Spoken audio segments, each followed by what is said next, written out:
Երգչի Մաշ Իսրայելյանը եւ ամուսինը Գարիկ Սաֆարյանը երկրորդ անգամ ծնողներ են դարձել։ Գարիկի հրապարակումից պարզ է դառնում, որ զույգը դուստր է ունեցել։ Բարիգալուստ պապայի ծաղիկ, գրել է Գարիկը։ Երգչուհի Մաշ Իսրայելյանը շատ ակտիվ գործունեություն է ծավալում։ Նա ակտիվ է նաև ինստագրամյան էջում, որտեղ հաճախ տեղադրում է առօրյա տեսանյութեր, ինչպես նաև դստեր, մասնակցությամբ լուսանկարներ։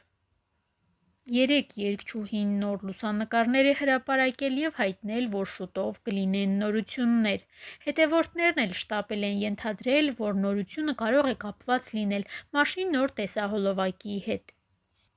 Նշենք, որ ավելի վաղ իր հարցազրույցներից մեկում երգչուհի Մաշ Իսրայելյանը կրկին նշել էր, որ նորություններ ունի իր երկրպագուների համար։ Այս շրջանում բավականին զբաղված եմ, նոր տեսահոլովակներ եմ պատրաստում, տեսահոլովակներից մեկն արդեն պատրաստ է, շուտով այն կհրապարակվի, իսկ մյուսի նկարահանումներն ընթացքի մեջ են, ամիսներ առաջ հայտնել էր երգչուհին։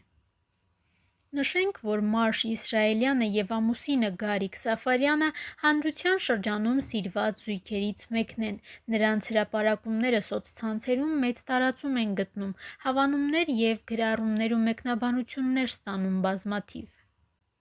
Հավելենք, որ Մաշ Իսրայելյանի կյանքը վերջին շրջանում այդքան էլ հանգիստ չի եղել, մասնավորապես նախորդ տարվա հոկտեմբերի 26-ին ողբերգական ավտովթարի հետևանքով մահացել էր 24-ամյա Էլեն Իսրայելյանը, ով Մաշ Իսրայելյանի քույրն էր եւ նույնպես երգչուհի էր։ Ամալիա Հովհաննիսյանի սեր շարքի հյուրերը վերջերս Մաշ Իսրայելյանն ու ամուսինն էին, եւ հենց այդ զրույցի ընթացքում երգչուհին խոսել է քրոջ կորստի մասին։ Անկեղծ կլինեմ, ես խելագարվում էի այդ ամեն ինչից ու այդ ցավը անընդհատ տխուր դեմքեր, տխուր էր ամեն ինչ, ես խելագարվում էի, խեղդվում էի, ինձ թվում էր ինձ էլ մի բան կլինի։ Գարիկը հիշեցրել է, որ կինը վախեցել է դժբախտ դեպքից հետո վերադառնալ բեմ։ Ես Մաշին ասացի, նայիր, եթե երբ քեզ կոմֆորտ կլինի, ուզում ես 1 տարի հետո գնա աշխատանքի, բայց մեր հասարակության մեջ կա այն գաղջ մասսան, որ ինչ էլ անես, երբ էլ անես, խոսելու են, երեխա ունենաս, խոսելու են, ասեն երեխա ա ունեցել, սև ա հագել, սխալ ա ինքդ քեզ փակելն ու անընդհատ ցավը, լացը, տխուր վիճակ տեսնելը։ Ես ասացի, որ քո կյանքը մենակ քոնը չէ, դու երեխա ունես, ես չեմ ուզի, որ երեխան գա ուրախ քո մոտ դու հավես չունենաս, ժամանակ չհատկացնես, եթե 3 տարի էլ նստեր տանն ու չաշխատեր, հետո բեմ դուրս գալուց խոսելու էին մեկ է։ Արամ Ասատրյանը որդու մահից հետո բեմ բարձրացավ, էլի խոսեցին, բայց մարդն ինչ աներ, ստեղծագործող մարդ էր, նշել էր Գարիկը։ Մաշ Իսրայելյանն էլ անդրադառնալով բացասական մեկնաբանություններին նշել էր. Ես չեմ կարողանում հասկանալ, թե ոնց կարող է մարդը վատ մեկնաբանություն գրել, երբ դիմացինը ջահել քույր է կորցրել, ինչքան ցավոտ կարող է չէ իր համար լինել, ոնց չես վախենում մեկնաբանություն գրել, չի էլ ամաչում քույրը մահացել է, ինքը երգում է։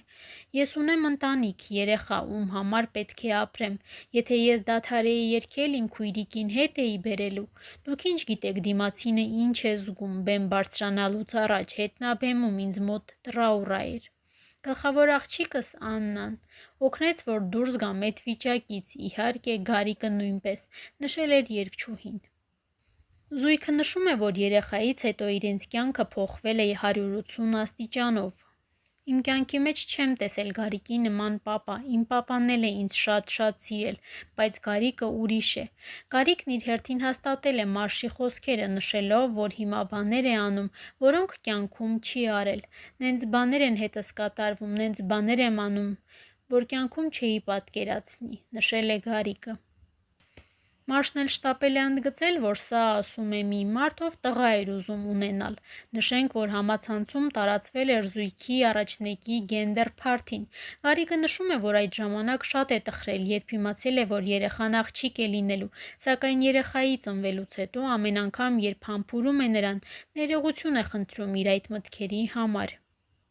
Հիմա ձեռքս բաց չի թողնում, քնից հելնում է, ինձ է կանչում, մի վայրկյան չի թողնում ինձ, դրա համար սաղ տունը կամերաներ եմ դրել, ամեն շարժին ես իր հետևում եմ, նշել է Գարիկը։ Մաշն էլ նշեց, որ իրեն շատ հաճախակի են հարցնում, արդյոք չի խանդում Աննային, որ Գարիկին այդ աստիճանի շատ է սիրում։ Ես կասեի հակառակը, ես այդ մեծ սերը տեսնելով Գարիկին գնալով էլ ավելի շատ եմ սիրում, նաև եկեք հաշվի առնենք, որ աղջիկս իմ կտորն է, նշել է Մաշը։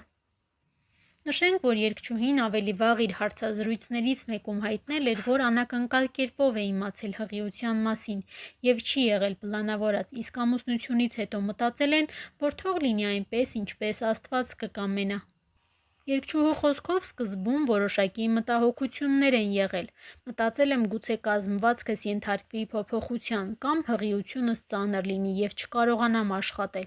իսկ դա ինձ համար բարդ էր լինելու, քանի որ ինքս իմ էությամբ շատ աշխույժ եմ հագեցած գրաֆիկով, բայց առհասարակ առաջնային միշտ եղել է երեխան, ասել է Մաշ Իսրայելյանը։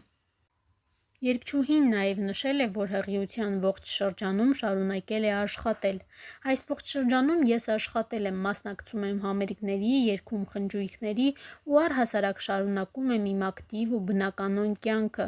Ողջ ընթացքում ամուսինս միշտ ինձ հետ է, ընկերներս էլ կատակում են ասելով, որ երգչուհի է ծնվելու, միանշանակ, քանի որ երգելուց ընթացքում նա միշտ ակտիվ է։ Ես բավականին թեթև հղիություն եմ տանում, չունեմ որևէ բարդություններ, խնդիրներ, բայց միանշանակ կարգավիճակով պայմանավորված մայրիկս և զկեսուրս ցանկացած հարցում ինձ աջակցում են։ Խոսելով երեխայի սեռի մասին, Մաշը նշել էր, որ երբ իմացել են աղջիկ է, իսկապես զարմացել են։ Երեխայի սեռը պարզելուց առաջ անընդհատ մտածում էի, որ տղա եմ ունենալու։ Երազից ևս տղա եմ տեսել ու բոլորին ասում էի տղա եմ ունենալու։ Արարողությունից 1 օր առաջ ամուսինս զանգահարեց ու ասաց աղջիկ է ծնվելու, ու փաստորեն նա ճիշտ էր։ Իսկապես երբ տեսա վարդագույն ծուխ, զարմացած էի, քանի որ ողջ ընթացքում մտածում էի Այսօր արդեն երգչուհին խոստովանում է, որ անգամ 1 վայրկյան երեխային չի ցանկանում թողնել մեկ ուրիշի մոտ, ամեն բան փորձում է անել ինքնուրույն, թեկուզ և իրեն կտրելով ինչ-որ հաճույքներից։ Մաշը խոսել էր նաև իր երեխայի անվան մասին, նշելով, որ աղջիկը կրելու է իր սիրելի անունը։ Անունն արդեն որոշված է, Աննա, զկեսուրիս անունը Աննա է և իմ սիրելի անուններից մեկն է։ Երբ ծանոթացանք և իմացա անունը, մտքումս ասացի՝ բախտս բերել է, իմ սիրելի անունն է, նշել էր նա։